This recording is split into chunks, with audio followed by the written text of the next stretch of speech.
বন্ধুরা, এই মুহূর্তে কোন কোন দেশ ভারত ও পাকিস্তানকে সাহায্য করে থাকে? প্রথমে আসে চীনের নাম। চীন, যার কোলে পাকিস্তান বসে আছে। চীন শুধু পাকিস্তানকে অর্থনৈতিক ও সামরিক দিক দিয়ে সাহায্য করে না, তাকে আন্তর্জাতিক ক্ষেত্রেও বিভিন্নভাবে বাঁচাতে সাহায্য করে।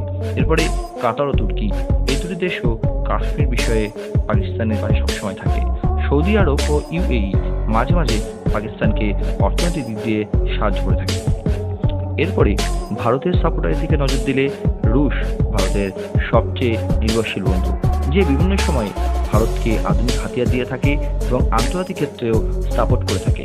এরপরে আসে আমেরিকার নাম, যে ভারতকে অর্থনৈতিক বৃদ্ধিতে সবসময় সাহায্য করে থাকে। ইসরায়েল ভারতের সবচেয়ে মজবুত ডিফেন্স পার্টনার। ফ্রান্সেও ভারতের ভরসা। রাফেল জেট থেকে শুরু করে আরও অনেক সামরিক ক্ষেত্রেও এই দুই দেশ একে অপরকে সাহায্য করে। অস্ট্রেলিয়া ও জাপান তাদের কুয়েত গ্রুপের জন্য ভারতের পাশে থাকে এবং সবসময় যার জন্যে ভারত মহাসাগরে ভারতের শক্তি বৃদ্ধি হয়।